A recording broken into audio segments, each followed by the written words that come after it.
Now here is how you can change your date of birth on Instagram application for latest version and for Android and iOS devices.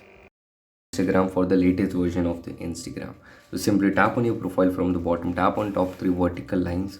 This is applicable for all the Android and iOS devices. Now here is the account center. Simply tap on the account center and here you would find personal details in account settings. So tap on personal details.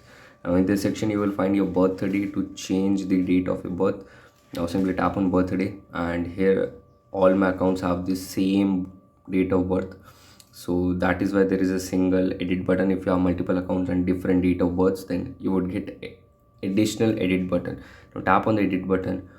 Now you can edit your birthday date. Now simply select any one of them. So mine is this, so simply tapping on set and then hit the save button from the bottom.